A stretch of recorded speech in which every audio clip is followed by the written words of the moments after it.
Okay, guys, so on Monday, we talked about the first part of the principles of the Constitution. We did, please let's sign constitutions. That was popular sovereignty, limited government, separation of powers, and checks and balances. Do a quick review for you, and then we'll talk about the last three, which are federalism, republicanism, and individual rights. So, popular sovereignty, power to the people. This means that the people vote and they get to choose who gets power, how that looks, but ultimately it all lives with the people. Limited government means we're restricting you, we're limiting you, and nobody is above the law. Separation of powers just meant that's the three branches of government. We've created three places for power so that no one group can have all the power. It keeps people from abusing their power and doing things that are not good for everybody. Then we had checks and balances where each of those branches gets to kind of put a check on the other ones so that, again, nobody has too much power. All right, so now we've reached federalism. It was please let's sign constitutions faster, Rhode Island. So we're in the faster one. Power is shared between the national government and the state governments. We can see examples of this or the outline of this in the preamble, the Article 1, and the 10th Amendment. 10th Amendment we talked about last week, where it says that the powers that aren't listed for the federal government belong to the states.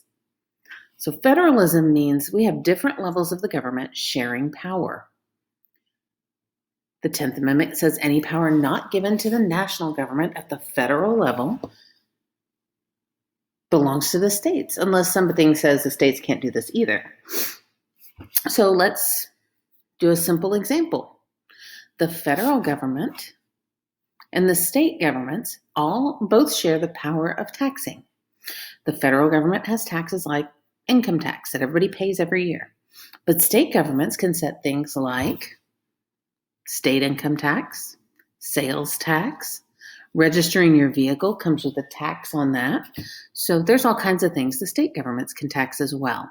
City governments get in on this too because they set the tax rate for the sales taxes. Something that the federal government has all the control and the states don't. The federal government gets to declare war. States do not get to do that.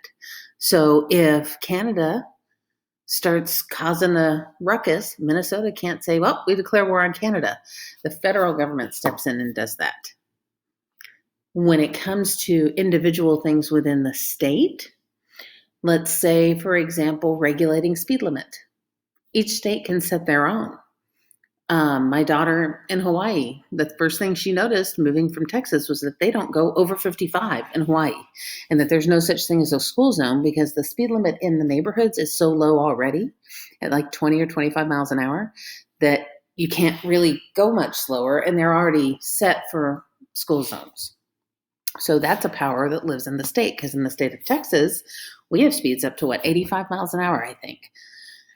And it varies across the nation. So that's how powers are kind of separated. So now we have the R for road, RHODE, republicanism. Republicanism is where we live in a republic. Voters choose representatives to exercise any power they give the government. So the pictures I've got for you to help you understand that is the voters are choosing, that's this one, they've gone to vote. Who are they choosing? They're choosing the people that sit in this building, and among other things. But right now we're talking about the people in this building. This is the House of Representatives over here and the Senate over here. This is what the inside of the House of Representatives looks like. So these people vote for these people. These people here, down at the bottom, the people up top are just watching. The people at the bottom are the people who make the laws.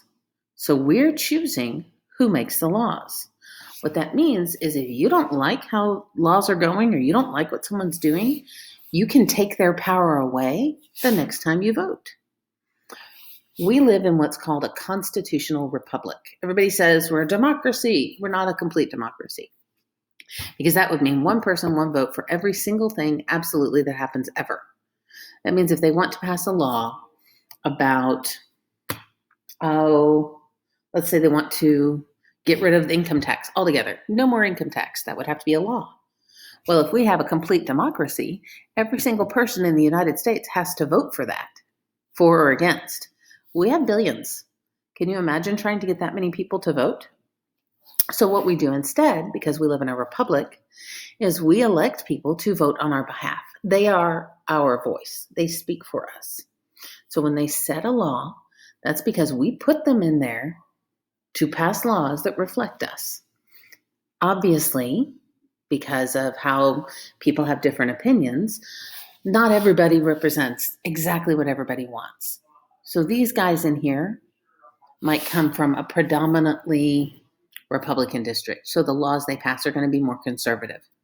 Where you might have somebody who's a Democrat and much more liberal living in that same district. So it doesn't feel like to them their voice is getting heard, but that just means that not enough people voted that way to put that person in power. I hope that makes sense. If it doesn't, send me an email and I'll try to explain it better before we get too deep into this so that I end up confusing everybody more.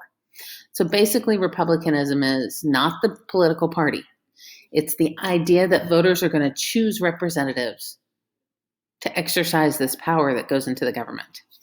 And then our last one is individual rights. Citizens possess basic rights and liberties. This is straight out of the preamble, where it says at the end, secure the blessings of liberty to ourselves and our posterity. So we have these rights forever. The entire Bill of Rights is built around protecting what we see as basic human rights, basic individual rights. So back to our mnemonic. Principles of the Constitution. Please, let's sign constitutions faster, Rhode Island. And the reason I use that mnemonic is Rhode Island is the last one to sign the Constitution and ratify it so that it becomes the law of the land.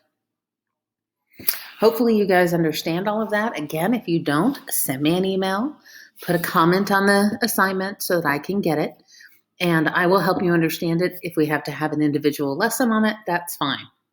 But these are the 7 principles of the Constitution, and they kind of govern all the things. The way our government functions lies in these 7 ideas. Even when we talk about state governments, they model themselves after that. So the Texas state government looks very similar. So just be aware that this is stuff you're going to need anytime you're studying anything about government. You need to understand our Constitution. You'll need to understand it for your next U.S. history class. You'll need to understand it for your government class. So just remember, this is pretty important stuff. All right.